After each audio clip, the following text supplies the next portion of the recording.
It is a beautiful day at the Red Pony and Continuous Soiree, and here we have a special edition of the Wolf's Den interview segment of the Inch from Insanity podcast. For now, we are the Longmire Posse podcast, and I always bring you the best, because today we have Craig Johnson. Yay. Hi. And with me interviewing him is my partner in crime. Please introduce yourself. Hi, it's Pamela Nordic, administrator of the Longmire Posse. Yes, so, Craig, it's great to have you here. Well, it's good to be here. Thanks for having me. So, where did the inspiration of the Longmire come from? Well, when you say the Longmire, I'm not sure what you mean. Do you mean the TV show, or do you mean the book? I didn't say the long. I just said long. Like Walt, the books, everything. Oh, okay. Well, I guess in some ways, I guess it all kind of had to start with I guess with the character. It kind of had to start with Walt, to a certain extent. At that period in time, I guess it was about 10 years ago, it was a period when all of the CSI stuff was all, kind of the rage, and kind of still is to a certain extent, but it seemed like everything was kind of technologically oriented. Everything had to do with the forensics and the ballistics and all this kind of stuff. And, I live in a town of 25 in northern Wyoming. And so, I have a lot of interaction, with a lot of these sheriffs and deputies and the Division of Criminal Investigation guys here in the state, where we have one crime lab. And one day I asked, one of the guys from DCI, I said, well, if you guys had a high-profile case and you need DNA evidence, how long does it take you to get it back? And he paused for a second, and he said, high-profile case? And I said, yeah. And he said, about 9 months. And so it seemed to me that all the stuff that was on TV was a little bit unrealistic, and a lot of the stuff that was in crime fiction novels, was not particularly realistic. And so I started thinking about it, and I thought, well, what if you were impaired? What if you were a sheriff in the least populated county in the least populated state in America? You'd have limitations. You'd have limitations technologically, you'd have limitations financially, and your staff and everything. And so what that kind of did was it kind of set the stage for a situation where the stories would have to depend a lot more on character. They would have to depend a lot more on the environs. And Wyoming is a pretty wonderful place, to focus on as far as those type of things are concerned, because it's a little bit different from the rest of the country and a little bit different from the rest of the world. But it also has that epic, romantic American Western, kind of quality to it. And so that's kind of how Walt Longmire got started. And so that's how we got going. And so Walt was born. Yeah, and it was another one of the things where the story kind of gave me an indication of who the characters should be, and the characters of course informed the story. And in the first story, in The Cold Dish, it's a story about a young Cheyenne girl with fetal alcohol syndrome who's taken into a basement and taken advantage of by these 4 young men who are from an adjacent town outside the reservation. And they one by one start turning up dead, shot with a 45-70 Sharps buffalo rifle. And it's kind of this sheriff's worst nightmare. And so a lot of what the novel had to talk about was, and what it had to say had to do with justice, what justice was on the reservation and what justice was off the reservation. And so I needed 2 individuals who were kind of emblematic of those 2 cultures. Right, And so, Henry, would become, the one who was emblematic of the Cheyenne and the reservation culture, and Walt would be the one that would be emblematic of the more mainstream, white culture. And that was how it all got started. Yeah. So anyways, it's interesting the story you just brought up, the novel, because in the show, that's 2 different episodes you just brought up. They used a sharp rifle for the first episode, and the girl that was the rapist were killed by a compound bow in the show. Mm-hmm. It's kind of interesting, because that's one of the things that we got right off the bat was that the novels are like 350, 400 pages. And so, whenever I, come up here into my loft, in my ranch, and I sit down and start writing, there really aren't any limitations as to, how long something can be or what I can do or anything like that. But, with television and with Hollywood, they have a lot of limitations, upon them. As amazing and magnificent, a product as it is, it's 42 minutes long. That's the really tricky part about it. But not 42 minutes and 20 seconds, not, 43 minutes, but 42 minutes. And so they have to get a lot done, in that short amount of time. And I'm kind of proud to say that that I don't write novels that could easily be encapsulated into a 42-minute format. So what they tend to do is take bits and pieces from the different novels, and just kind of cherry pick whatever it is that they need to be able to write the teleplays that they want. And as far as the television show is concerned, and the other thing that they did for me, which I think was pretty wonderful, is that when they did decide to use plots from the books, they changed the endings. Like even when they would borrow bits and pieces, they would change the endings, mostly because that way the people who were watching the television show, they could go ahead and pick up the books and know that they weren't ruined for them like that, because the endings were going to be different. And I love that they did that. It's kind of handy for me. Yeah. And it's kind of nice for the readers like that, but I have to laugh like that because they do have a devilish quality, those directors and producers like that, because one of the things they love to do is have an episode that's based off of one of the novels, and then have a married couple sitting there, or a couple sitting there, and of course one of them will have read the books and the other one won't look at, and then the one who's read the books will turn to the other and say, oh, I know this one, this is the third book, and what happens is blah blah blah, and so did it. And they really love it when they get to the end of the episode and it turns out it's not that person that did it. So they're kind of devilish that way. So so then as the author, you're fine with them changing stuff and adapting for the show? Well, I think what it is, I mean, you really kind of have to approach with the idea that it's two art forms. It's kind of like singing about painting, to a certain extent. You have to realize like that there are going to be things that work in a novel that don't work in television, like that, and vice versa. And so, I was open to that idea from the beginning. I knew that it was going to be just a little bit different. And so that made my, relationship, I think, with the production people and the producers and the directors and the actors and everything a little bit maybe more congenial like that, because I wasn't consistently standing around going, that's not the way it is in my book. That's not what my character would do in the books. I mean, you have to realize that it is a different art form and be open to that idea, and also open to the idea that that this is more art by committee. I mean, whenever I write the books, it's just me alone in a room, typing about my imaginary friends. Whereas whenever it's a TV show and you're dealing with Hollywood, I mean, it's just endless. The amount of people that are involved, that have artistic input into this. And in a lot of ways, it's like any other business. What you have to do is you have to surround yourself with the very best people that you can. And I really do feel as if I have. Everybody that works on Longmire are just absolutely magnificent individuals, extremely intelligent and talented people. And the worst thing that I could do after, soliciting them and having them, be a partnership with me would be to try and tell them how to do what they do, because I'm not an actor, I'm not a director, I'm not a producer, I'm not a sound person, I'm not a costume person, I'm not a lighting person, or any of those things. So, I think, you got to work with the best people that you can, and then allow them the freedom to do what they do. And have the trust. Oh, absolutely. Yeah. That they're going to do a great job. Absolutely. Look, and I never worry about that. I really have been very extraordinarily fortunate to be working with the people that I work with. I mean, they're just a pretty great bunch all the way around. Now talking about adapting to the show. When they approached you, how'd you feel about it? And when you were originally writing the books, did you ever think about that? And did you have any actors in mind? I really didn't. Because the majority of the time, I tend to draw people from my life, is what I tend to do. Like that. When you're watching people up on a screen, you really don't know what they're really like. Whereas the people that you deal with every day, those are the people that you get to know the psychology and the motivations of. So the majority of the characters in my books, they tend to be from friends and family and neighbors and people that I've worked with and that type of thing. And so I really didn't concentrate too much on actors. I have to be honest with you. And then, whenever they got around, to the idea of, doing this, and they asked me that same question. They said, well, when do you think of actors, which actors do you think of? And I said, well, I really don't. And they said, well, if you were to think of actors, which actors would you think of? And I told them, Joel McCrea, Gary Cooper, Ben Johnson. And they said that was no help at all, because all those guys had been dead for 30 years. So I really wasn't a lot of help as far as that type of thing was concerned.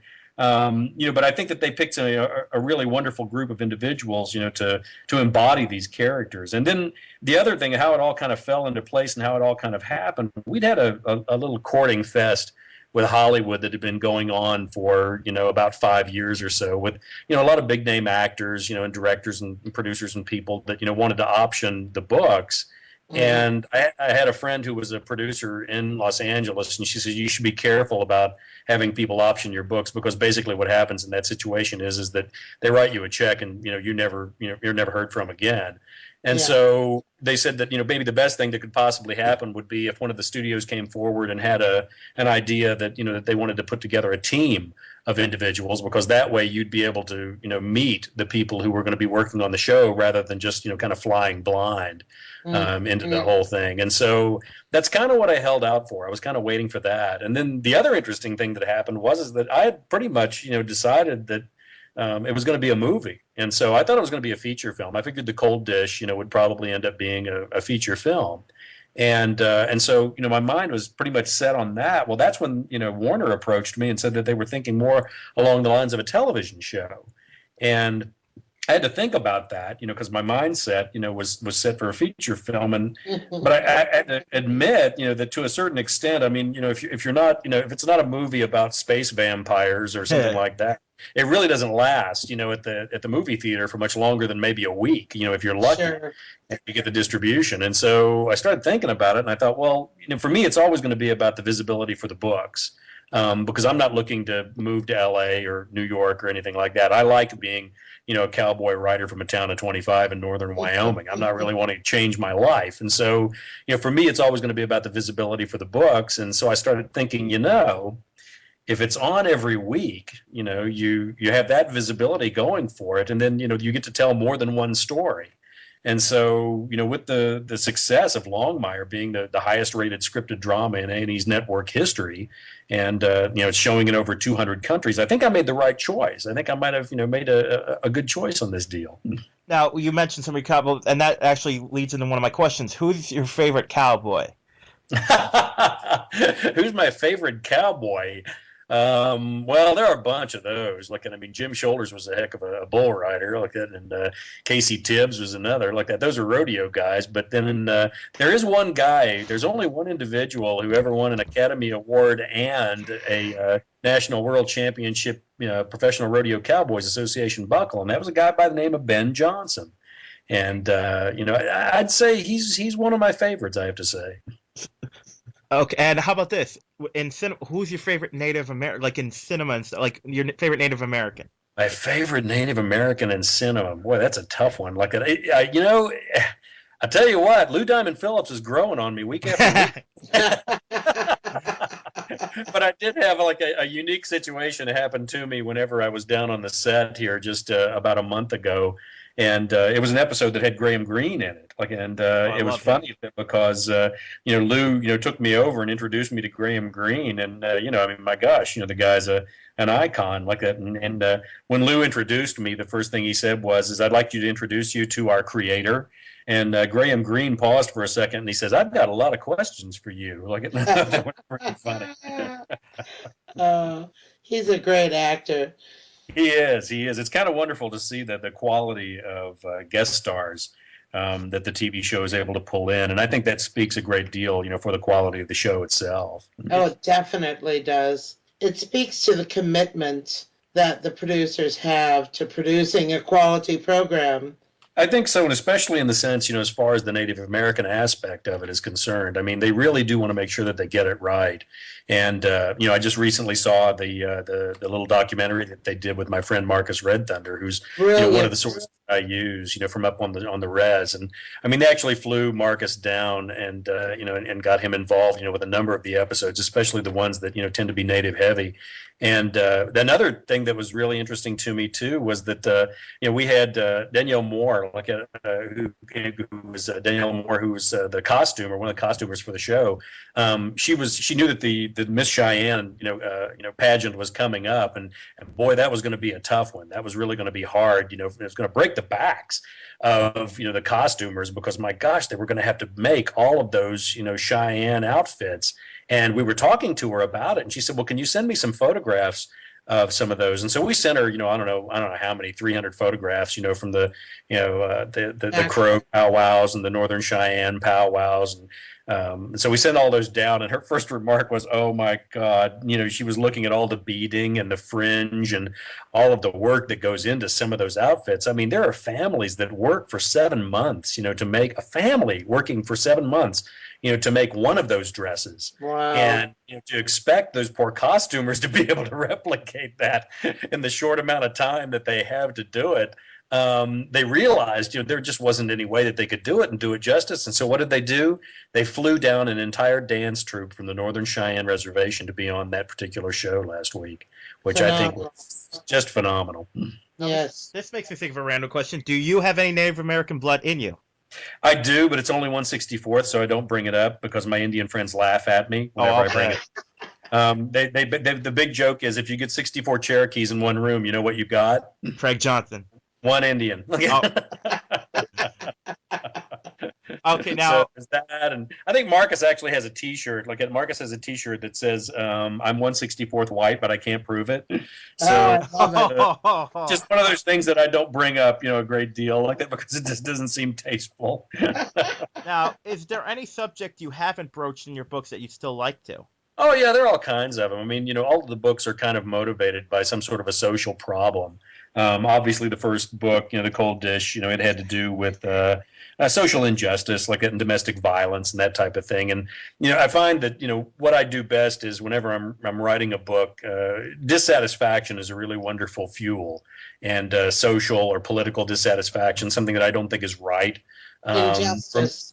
Yeah, injustice. Like it's something that I can, sink my teeth into. I guess what I tend to refer to it as I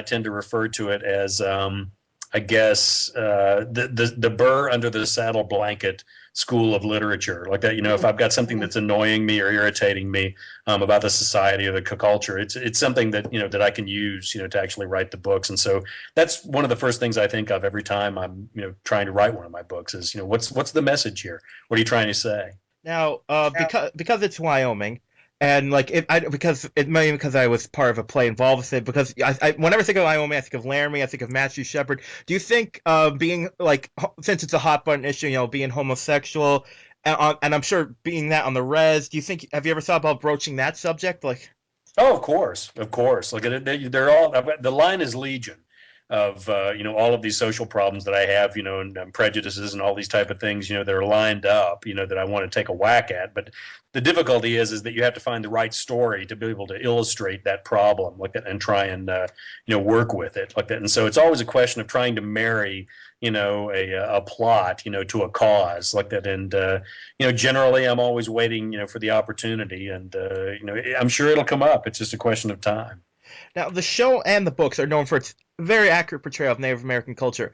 What inspired you to make sure you got that right? Well, I think you kind of touched on it there, just a little bit earlier, in the sense that, the first thing is my ranch is just to the south, the Northern Cheyenne and the Crow reservations.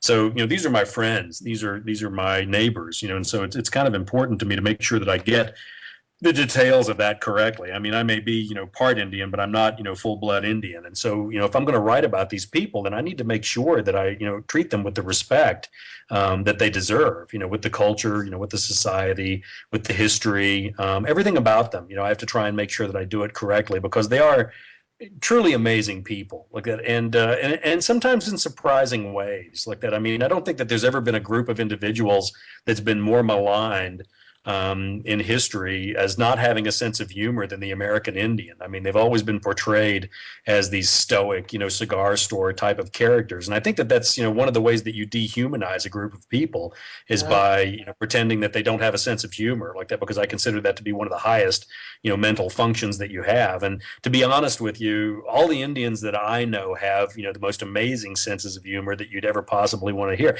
And I do say Indian, I don't say Native American, because all of my, Indian friends make fun of me whenever I try and be politically correct. They always look at me and I always wasn't say, sure what to say myself. Yeah, they generally what they do is they say, where were you born? And I say, well, I was born in America. So you would be a Native American too, then. So see, and that's one of the things I'd love to break, because all the PC stuff about that is it's usually white people who care.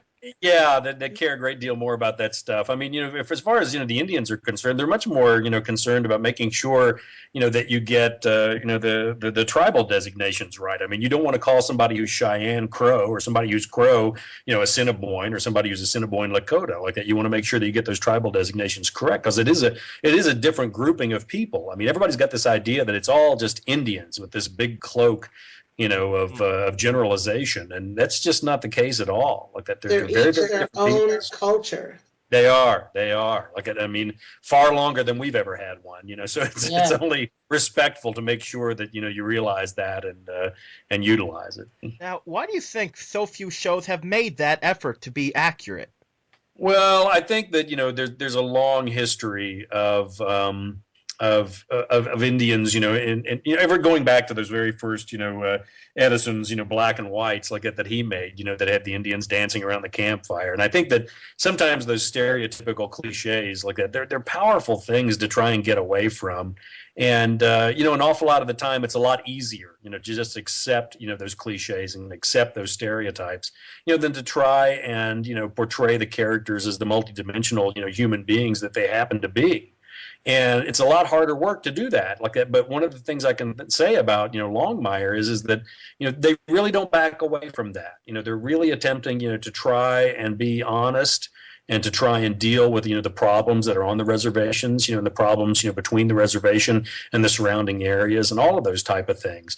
Sometimes they're a little bit more heightened for the purposes of dramatic conflict, but that's one of the things that they do, like that, is try and point those things up. And I think it's it's admirable that they do as good a job as they do. Now, do you think the stigma of how Native Americans been treated will ever be truly lifted? I don't know. I'm not sure if it will or not. You'll have to excuse my dog in the background there. Oh, don't worry. It adds depth to the interview. all we need now is a howling wolf arriving. We're all gonna start singing "Home on the Range," So now, do you think because it's so like the one thing I keep thinking of it? I was watching an episode of Bonanza, and it had an Indian princess played by the actress who played Marianne from Gilligan's Island, and she wasn't supposed to be mixed. It's like, could you get whiter? And then, of course, Johnny Depp in the Lone Ranger movie, which is even funnier considering the original Tonto was Indian. Yes. Yeah, I know. And a badass if you look at his history. Yeah. I don't know if we'll ever get rid of it, completely like that. But I do think that, whenever you have interpretations like there are on Longmire, where you're chiseling away at that foolishness, I think it's really worthwhile. I have to admit though that in the first episode, in the pilot episode of Longmire, Marcus Red Thunder, my buddy, he actually makes an appearance. He's actually in there, and I was teasing him about it, and I said, you know what, your character really didn't have a name like that, so I think we're just going to call him Third Indian from the Left. And I told him what I was going to do was I was going to make him a T-shirt that had all of the white actors that had ever played Indians on the back of the T-shirt, the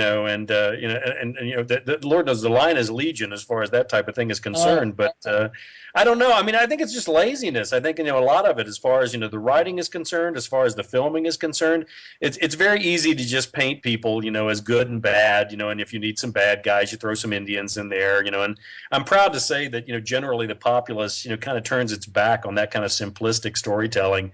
That they generally want something a little bit more complex, and for me that makes it a little bit more enjoyable to be writing about the period now. Have you had any problems from the PC police? Oh, Pemmy, you're really. There are a few that have jumped on me at some signings, like or people who've written me emails or things like that. But I really don't pay too much attention to that because I get too many emails from all my Indian friends like that who write and tell me how much they enjoy the books and how much they enjoy the TV shows. I mean, the books are very, very popular up on the reservation, and so to me that's the proof in the pudding. And I really don't worry about the political police as far as that's concerned. So, okay, we talked about your favorite cowboy, but there's something I'm curious to ask someone like you. Do you have a favorite, as a whatever satire, what you want to say, your favorite bad Indian portrayal, like the one you just think of, oh my god? My favorite bad Indian well, you can look at just about. At one point in time, there was something like 143 westerns on television. And, I think maybe 3 of those might have had decent Indian portrayals. I mean, you really, all you have to do is look at older TV, and the Indians are always portrayed in such a negative light, and never really a great deal of, understanding and trying to see, from their perspectives or anything. But yeah, just pick any old television show, and most generally, you'll see some pretty bad Indian portrayals. I don't know. I mean, it's endless. I mean, there's no way I could even signify just one. There's so many bad ones. I mean, there's some really bad films. I mean, there's the Jim Thorpe movie with oh, good grief. Good grief. Wasn't that Lancaster? Yeah, it was Burt Lancaster. Yeah. And then there was another one about Geronimo, like that. I mean, it was always blue-eyed Indians that really kind of, creeped out. It's amazing how many, because I'm Italian, and a lot of Indians were played by Italians because we had the dark. They really were. I mean, Sal Mineo for a period there made a career, out of playing. The crying Indian from the '80s was an Italian actor. I do, yeah. So I don't know. I mean, a lot of times you got to wonder if maybe in Southern California if they'd ever even seen an Indian before, So it's kind of weird. Well, that's what I was just gonna say. I think the portrayal of them historically, I think, comes from ignorance of the culture. And as you said, laziness, but definitely just an out-and-out ignorance. Oh yeah, and that doesn't just stop with poor Hollywood. It's not just their fault. I mean, I remember going and seeing, I was looking when I was doing research for the 3rd book, Kindness Goes Unpunished, where Walt and Henry actually go to Philadelphia. I was looking up and trying to find, basically, I was looking for native statuary pretty much all over the city of Philadelphia, and there's a ton of it. I mean, it's all over the place like that. But what cracked me up was it was, representations of chiefs of the Delaware tribe, all these Eastern Indians, and they were all wearing these High Plains war bonnets that they did not wear. So that overflowing aspect of what their belief of what an Indian looked like kind of overrode the actuality of what an Indian actually looked like. Yeah, the stereotype survived. Now, something that's a bit of an issue right now, and you being so connected to Indian cultures, I'm sure you've talked about. Do Indians actually care that there's a baseball team called the Redskins? I've always wanted. There are some like that who are, I think, a little irate about it like that. But I have to tell you a story like that that pretty much exemplifies, what my, feelings are about that. And that there's a good friend of mine, Charles Little Old Man, like that, and he lives up on the Cheyenne Reservation like that, and he's a tribal elder like that, and very knowledgeable individual like that. And I kind of based the character that's in the books, Lonnie Littlebird, off of him. And it was pretty funny like that because they had a tribal council meeting, and there were a lot of people saying about how they were upset by all of these sports teams that used Indians as their labels, their mascots and all of this. And I'll never forget Charles standing up and looking around and all of them and saying, I am just glad that we have reached a point, on the reservation where we have solved all the problems of drug abuse, domestic violence, unemployment, and all these things to where we can talk about something as stupid as sports mascots. That's what I figured they think. It's like maybe it's an issue, but is it really the big one? Yeah, I don't. For those who kind of have their head on straight, I don't think that it's the number one cause to be affecting as much of the politics as maybe it does. So very interesting. I saw your post recently about the baseball player that passed, Tony Gwynn. I wanted you to expound a little on that story that you related briefly about when you worked with him and the circumstances and what happened with the whole baseball signing. It was just I was living in New York at that point in time, like that, and I was actually a bodyguard at the Golden Glove Awards dinner that they had. I think it was the very first one that they ever had where they actually had a big celebratory dinner and all of that. And I was assigned three of the ball players. I think it was Ozzie Smith, Will Clark, and Tony Gwynn, like that. And I wore a tuxedo like that for the event, because that's what they told you to do, like it. And so I was wearing a tuxedo just like the ball players were, and I was standing there, and all these kids kept coming up and wanting me to sign a baseball, and I kept trying to have to explain to them that I really wasn't a ball player, and that they really didn't want my signature on these baseballs that they were getting signed by all these really Hall of Fame incredible baseball players. And finally Tony Gwynn comes over and puts his arm around my shoulder and goes, "Just sign the damn balls, would you?" Like, so, it was kind of funny as far as that kind of thing is concerned, but he was a really great guy. They have to be collector edition baseballs now.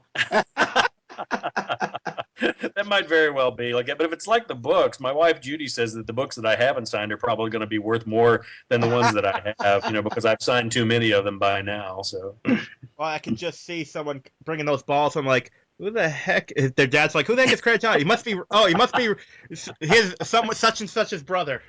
Exactly. Like that. But I tried to sneak away from that as much as possible. Like that. But yeah, I mean, it's kind of strange. Like that. I don't know, where the whole idea of having authors sign their books came from, like that. But it's a wonderful thing to be able to do. I mean, the last tour that we went on was something like about 53 different events, and it was all over the country. And the books actually, we made it onto the New York Times bestsellers list, before the TV show ever even started, like that. And so it's kind of nice to be able to have that kind of a synchronicity, with the television show. I mean, the books are selling really well. It's I think our fourth year on the New York Times bestsellers list. The newest book, actually, Any Other Name, landed at number 6.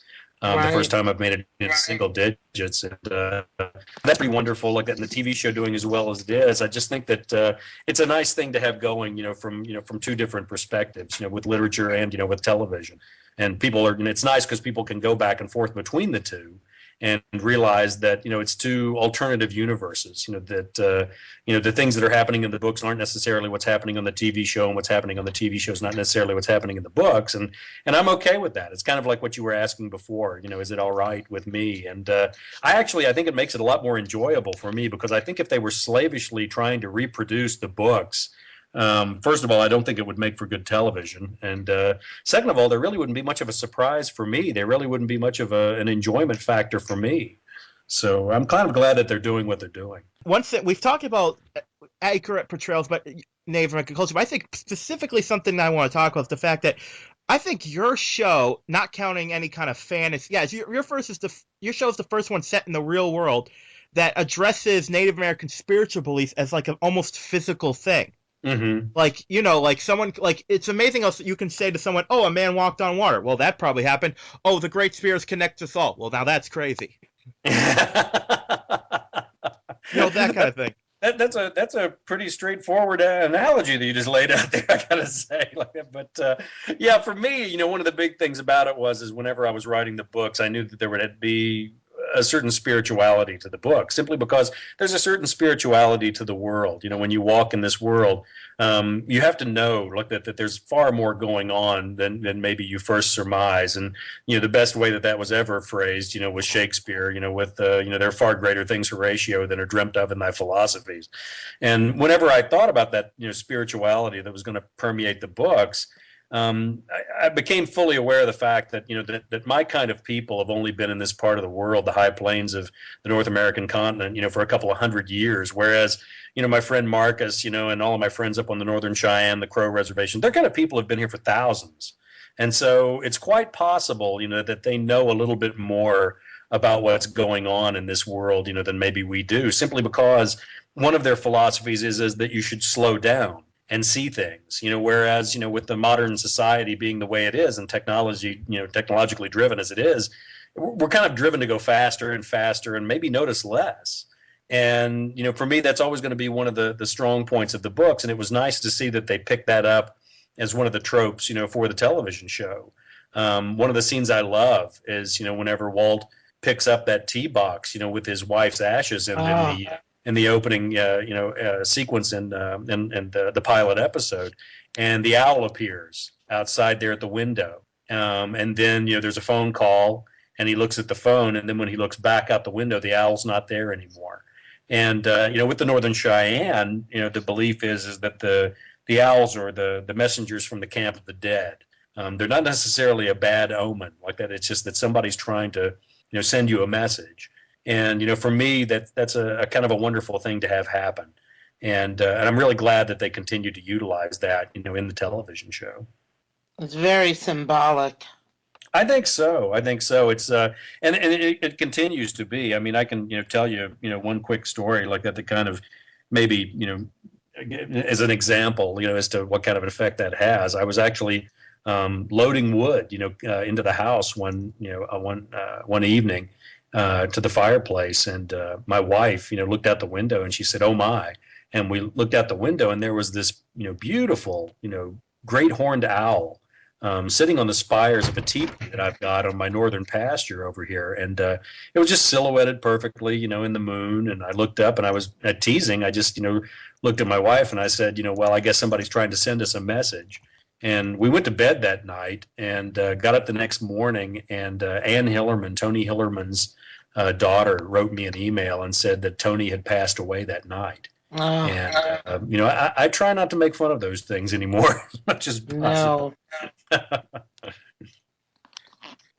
So, Pamela, what would me and Craig have been dominating the conversation. Anything you'd like to ask him? I've got a ton of things I want to ask you.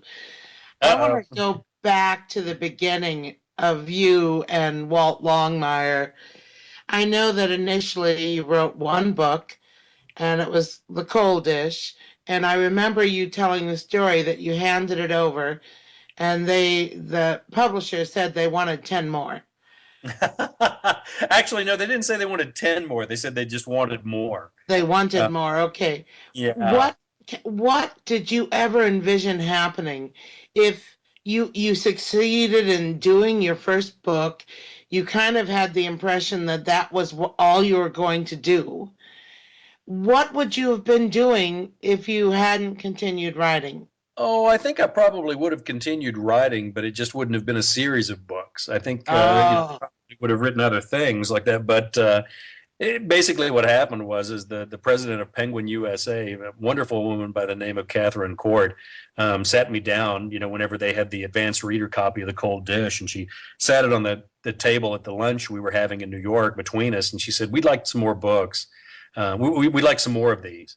And I said, "Well, I'm happy to write you guys some more books." And she goes, "No, I don't think you understand. We would like some more of these. We think that these characters, we think this place, we think these relationships, all of these things, we think that it's got legs. We think that people are going to want to know more. And we think you should consider doing this as a series." And that's when I, with the knowledge of not even having had one book published, started arguing with the president of Penguin USA and telling her, "No, I don't think that'll work, but I've got some other ideas I want to bounce off of you." And she said, "Why don't you go back to your ranch in Wyoming and sit down and think about this?" And so I did. I came back here to the ranch and I sat down and I thought about it. And of course, the big question was, were there more stories to tell? Did these characters have more to impart like that? And the answer came roaring back that yes, they most assuredly did have more stories to tell. I mean, when I wrote the first draft of The Cold Dish that I turned into the agent, that got turned over to Penguin, it was over 650 pages long. It was like War and Peace and Absaroka County. And so whenever my agent came back and she said, if I have to deliver this in a wheelbarrow, it's not going to get published. You're going to have to cut this thing down. And so I sat down and I started cutting, and I cut more than 200 pages out of it. And so then when I turned it in, a lot of the backstories, a lot of the other stories, kind of got lost. And that's when I started thinking, what, maybe they're right. Maybe there are some more stories to tell with this. And that immediately, started working on the second book. And it was a surprise to me how easy it was. Like that, I had to, I wasn't exactly reinventing the wheel every time I was writing one of these books, but all my literary fiction friends, they're always asking me, they're always saying, "My gosh, that's amazing that you're writing, more than one book a year." I mean, because I'm writing short stories and novellas, along with Walt's World, and a novel a year. And they think that kind of output is amazing. I'm amazed that it takes somebody 7 or 8 years to write one book. I guess I'm, from that ditch digging school, of literature like that. I just, feel like, for me, it's like breathing. For me, it's so enjoyable and so essential to my day-to-day life that I don't know what I'd do with myself if I didn't have that much to do. So you don't suffer any writer's block, I imagine.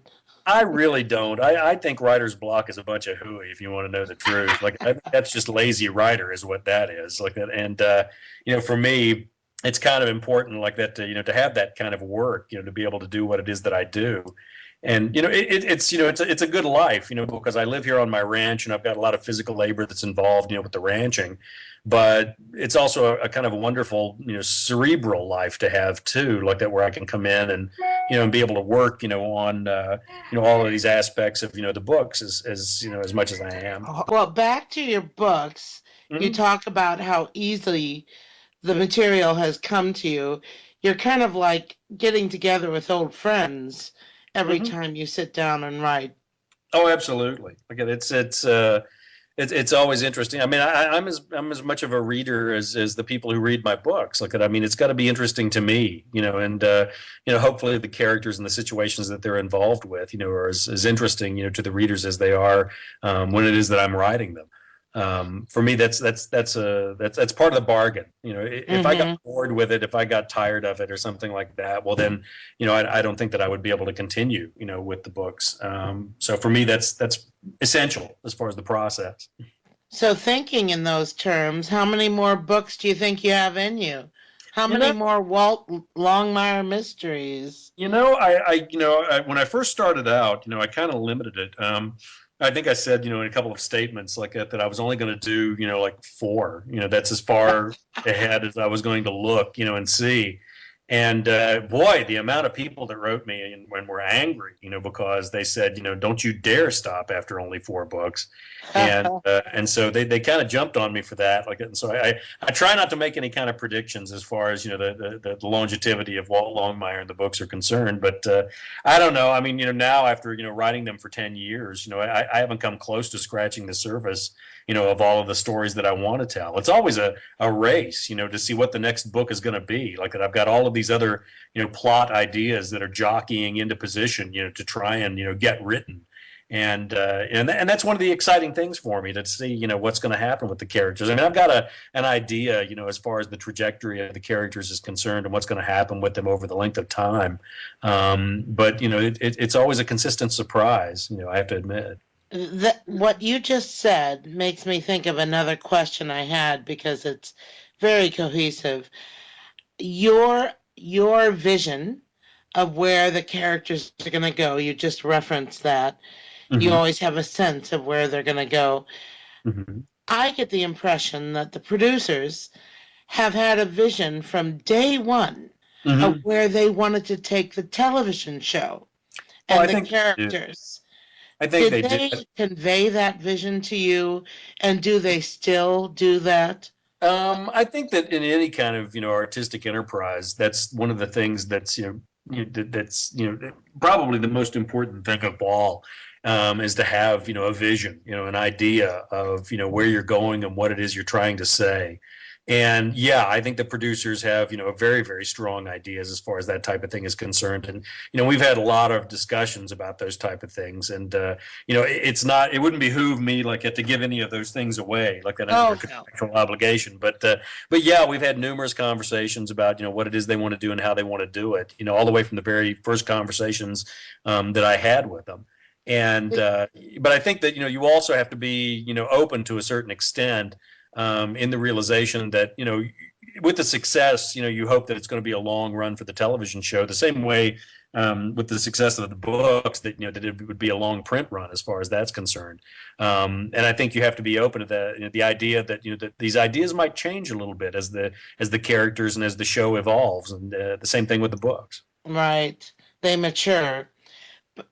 There's instances that I can think back to the very first season where little ideas or little moments seem to be intentionally planted Mm-hmm. that at the time were of little significance, seemingly, but 2 seasons later, those little seeds have Mm-hmm. grown and they're of great import to the storyline.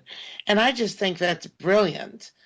Oh, And it is. that's what I think has been an intentional path, because it seems so evident from day one they've planted these seeds. Well, with that, you have to really give the credit, where the credit is due. Look at, and that's to the writers from the television show. Oh, Um, yes. they've got a whole group, of writers down there that they utilize. Not only Hunt Baldwin and John Coveney, but Sarah Nicole Jones and Tony. And the whole group. I think They're brilliant. They're really wonderful writers. And it's always a blast for me to see which little kernels and which little parts, of the books they're going to draw from, like that, to do what it is that they do. And it's interesting to see, which parts of the histories of the characters, that they, pull from the books and utilize like that. But, they're always looking for opportunities to broaden that world, and to give more of a breadth and a width, to that world that they're portraying, to try and, make as much of it as they possibly can. Because you never know. You never really know, exactly where it is things might go or which direction you might want to take, and they keep a lot of their options open, which I think is pretty smart on their part. Yeah, definitely. We talked about being on the New York Times bestseller.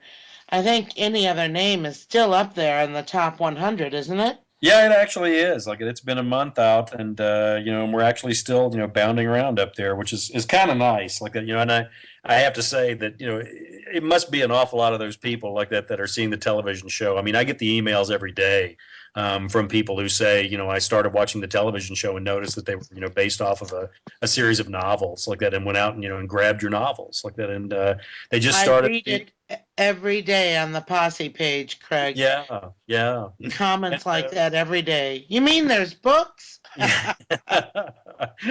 And then, they just came out with the TV tie-ins, for The Cold Dish and Death Without Company. And I think the new one is Kindness Goes Unpunished, the third book. Right. And also a mass market paperback like that, that's actually, in all of the grocery stores and drugstores and Walmarts and all that type of stuff. And so it's a pretty amazing thing. Like that, I mean, television does have an ability to strike a much larger audience, perhaps say than like the publicity package, for a publisher. They just have a lot more money and a lot more attention, I think, from a lot more people out there. Yeah, and the audience size alone. Absolutely. What do you think the numbers have been? The impact of the television show? Do you have any idea how many total books have been sold? Do you track that kind of thing? I don't know if they can. I mean, I know that they I mean, the Cold Dish is actually, and it's something like its 30th reprint, and so I mean, other than that, it's phenomenal to see the effect. I mean, it's been interesting too, like that, because to notice what people's reading habits are that seem to be similar to their viewing habits. Because what I've noticed is that people don't go out and buy just one or two of the books. What they do is they go out and they buy the entire series of books. And then they do what they call binge reading, which is the same thing as a lot of people do with Longmire with the TV show, like that. They go out and they buy the DVDs, or they get them from Netflix, or they download all of them, and then they watch all of the episodes maybe in one weekend. And a lot of times it takes them a little bit longer to read their way all the way through the books. But you can see the sales figures and see where that wave is as far as people working their way through the books. And generally it takes them a little longer to read all the books than it does to watch the television show. But I think the response is pretty much the same. I get these angry emails from people that say, "How come you've only written 10 books? Get to work, write more books." So evidently, in their opinion, I'm not working hard enough. Well, one of the more surprising aspects probably for you has been your popularity in Europe. Were you expecting that at all? Yeah, because I mean, some of it actually happened before the TV show got started. Oh, I know. I know. It's kind of nice like that, because I mean, it's one thing to be translated into another language. It's another thing to be on the bestsellers list in another language. And a lot of times I think that has to do with which publisher you might be with, or who's doing the translations. I mean, the more languages I'm being translated into, the more I feel as if you get a good translation, you get a good book. You get a bad translation, you get a bad book. And so I've been very fortunate to be with a lot of really good translators and a lot of really good publishers, and it's been amazing to see the response. It really has been. It is so cool to have these members from France and England who are on the Posse page, longtime fans of yours. Yeah, Long, as you said, long before the show. it's pretty wonderful. Like, but certainly, the amount of people that are being touched, since the television show started out. I mean, my gosh, it's on in 200 different countries. I mean, it's on every single network, in the continent of Africa, all the way from Abu Dhabi to Zimbabwe. And Oh, so that's amazing. it's a little bit, intimidating to a certain extent, because I mean, I remember whenever they started telling me, all the foreign markets that Longmire was playing in and where the books are being read. And I kind of came to the realization that, to a certain extent, I'm going to be personally responsible for the image that the rest of the world has, for the contemporary American West. And that's a little daunting, when you get right down to it. But Well, it's probably a better image than the stereotype that has existed in most parts of the world. yeah, to an extent, I have to agree with that because I finally settled down a little bit when I thought about it. Because I thought, well, you know, Walt is a good guy. Like that, he's decent, he's kind, he cares, he's intelligent. He basically embodies an awful lot of the aspects of what I think are the best qualities of being an American, and being a human being. And so for me, I think we could probably have worse ambassadors than Walt and Henry. Absolutely.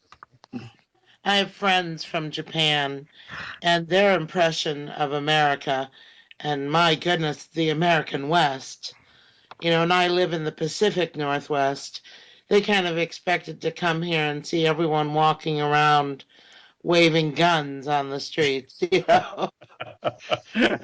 Yeah, well, you reap what you sow, like that, and we've kind of given an impression around the world with all of the movie and all the movies and all the television and all the books Absolutely. and all of that, and it doesn't come as that much of a surprise. I think there was an individual like that who kind of started it all back before there was.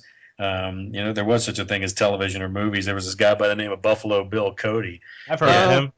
He did all of those, Wild West shows like that, where he actually took, all of the Indians and the cowboys and the gunfighters and the animals and everybody and loaded them all up like it and hauled them all over the world to do all those Wild West shows of his. And I think that, to an extent, that's kind of responsible for a certain amount of the interest, that there happens to be, that epic romantic American West that, we've come to, acknowledge, as an actuality.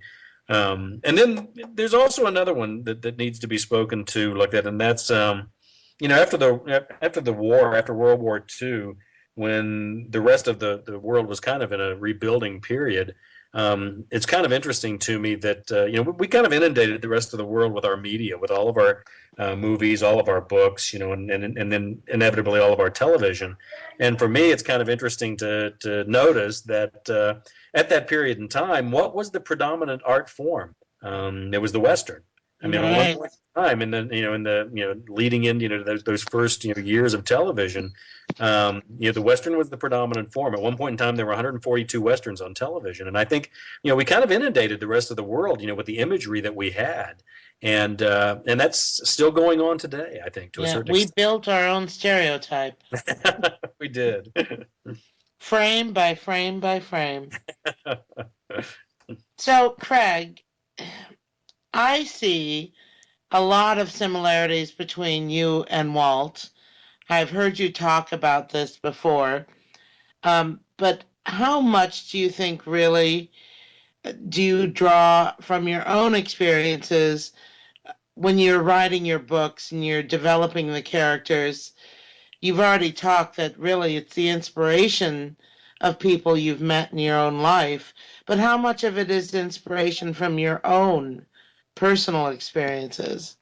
Well, as stated, like that, I mean, you always draw from your own personal experiences. I mean, whenever you're sitting down to write something, you really are the only person in the room. Right. And you utilize as much of that as you possibly can. And since the books are written in first person, it's almost as if, the books are a monologue, a 350, 400 page monologue. And that's one of the major differences, I think, between the television show and the books is that, an awful lot of the view that you get from the books is Walt's perspective on things, because, not only is it what Walt says, but more importantly, it's what Walt thinks. And, whenever you're writing a character like that, it's never going to be too far away from your vest. You're going to play that a little bit close. And so there probably is an awful lot of Walt. If I was to choose, one character, because I'm kind of responsible for all of them, that's the closest, to me personally, I would say that Walt is probably the closest to me. But that doesn't mean that I aspire to be Walt. Walt is a much better person than I probably ever will accomplish. And my wife has a pretty funny comment about that. Her statement is that Walt is who I would like to be in 10 years, but it's just that I'm off to an incredibly slow start. And there's probably more truth to that than I'm willing to admit. But yeah, he's to me, he's a decent guy. He's a kind individual. He cares, and I think that that's one of the important aspects of, devoting your life to something as difficult as law enforcement. You really have to like people. You really have to want to be, protecting of people. And I think that Walt kind of embodies that to a certain extent. And you did yourself in law enforcement. I think so, like that. But that's I wanted to go back, and circle back and talk about one of the things that kind of came out in that statement, in that whenever we were putting together the idea for the television show, I have to admit that Greer Shepard actually asked me. She said, "Do you think of Walt Longmire as a verbose, kind of character?" And my immediate response was absolutely, like that. He's very, very talkative, very verbose. And she paused for a second and she said, "I'm not talking about what he thinks, Craig. I'm talking about what he says." And so I had a little epiphany, I have to admit, like that, where I went back and yanked open one of my books and looked, and Walt will think, for 3.5, 4 pages and then say one sentence. So, it is a little bit of a difference, between the television show and the books, in the sense that there is a lot going on underneath that cowboy hat. Definitely. And I think when they first started thinking about doing the television show, one of the things that they were concerned with was that they thought about having there be a voiceover, that you would actually hear Walt thinking all the way through the TV show. And I think that they came to the conclusion very early on that that was not a good idea, that you need to allow the actors to act. You need to allow them to try and convey what it is that they're thinking, to the audience, without having some kind of, blueprint, being voiced over in their heads.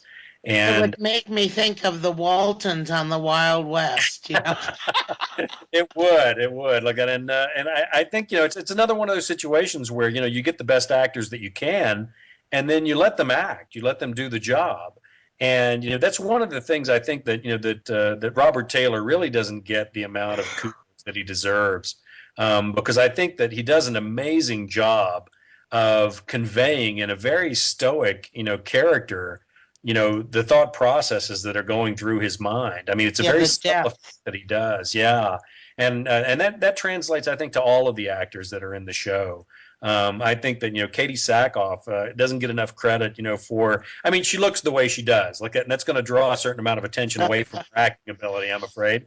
For anybody that happens to be certainly of my gender, like that. And so, but then when you get past that, when you're watching the show and you start seeing, what it is that she's doing and how she's doing it. It's awe-inspiring. And I mean, and Lou Diamond Phillips is another one. I mean, you come to expect it from Lou, because I mean, he is a true veteran. And the way that he's able to give Henry that those multifaceted aspects of his character, with the small amount of of dialogue that he has to work with, it's just stunning to me. It really, really is.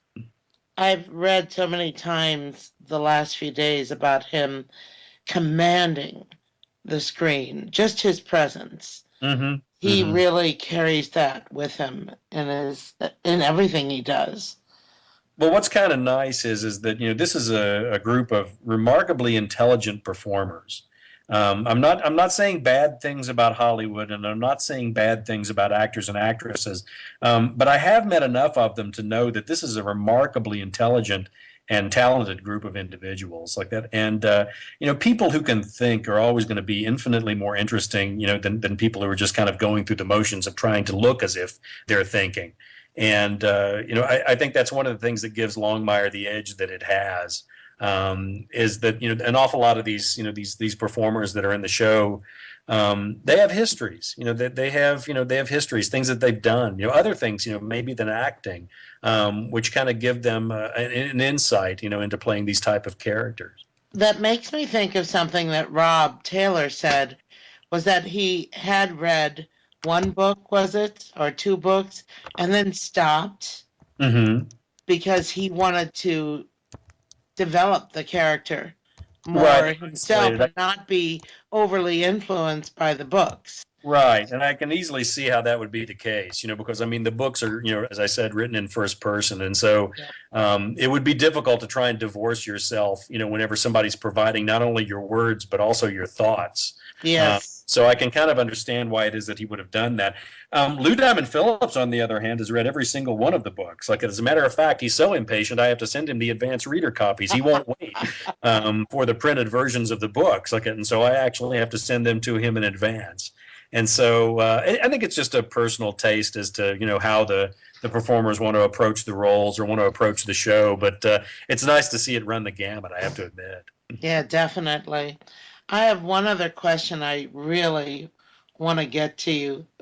And that is, I understand that you studied playwriting in college. Is that correct? Yeah, that was actually one of the things I studied like that. And the majority of I never really became much of a playwright, but the reason why I did it was because I was interested in dialogue.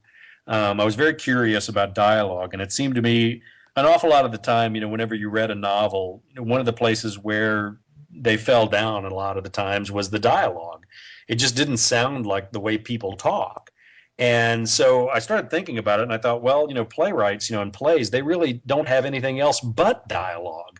You don't have these long narrative passages, where you can talk about the way the character is thinking or what they feel or, the environs or anything like that. They basically have what they say. They have dialogue. And so I thought, maybe if I studied a little bit of that, maybe it would, help with, being able to recreate, natural human speech, on the page. Right. And I think it did help. I think it, was one of the things that did assist, in the success of the books, and the success, hopefully the success of the writing, in trying to, to notice that not everybody talks the same way, that the characters all have to have an individual voice and an individual rhythm. Yeah, and all of those things, had to kind of come to the fore as far as developing these characters, and giving them the voices that they have. Because I don't use the tag phrases "he said," "she said," or any of the things that kind of remind you that you're reading a book. I'd much rather. That's what I love about your books. I'd much rather do a physical action. I'd much rather have it, be. And also depend on the voices being as individual as they can possibly be. I mean, one of the things that that Lou Diamond Phillips picked up on, very early in the audition that he did was that Henry doesn't speak in contractions in the books. He doesn't use contractions at all. And Lou doesn't use them on the television show, which I really I love. I love the fact that he does that. But yes. A lot of the characters, they have their own unique ways of speaking. Katie's at a disadvantage because she can't use all of the language that Vic uses in the books. We'd have to be on HBO at midnight is what we'd have to be on like that for her to be able to use the language that she uses in the novels. But for me, that's one of the enjoyable things. When you're writing the books, whenever you come up with a line of dialogue that is a good one, but not only do you know it's a good one, but you know which character should say it because their voice is specific. You can hear it. Yeah, very clearly. So with this experience studying playwriting, have you ever had the urge to pen a script for the show?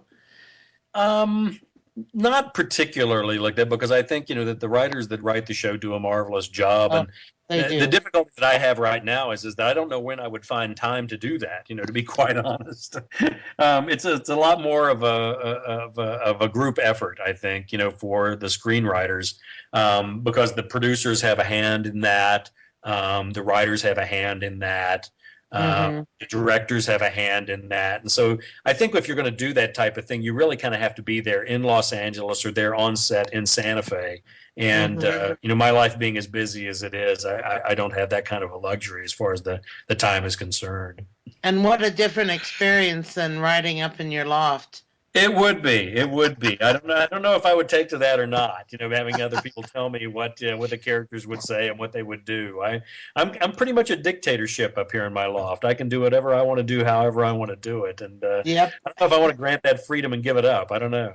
That'd be something great for the blooper reel. Just have Robert or Lou Diamond come and go, I don't know if this is what the character would say. I mean, where are you? And you just give him a look like, really? So, Craig, I have one final question for you. Okay. What do you and Judy see, your lovely wife, Judy, what do you see as your retirement years?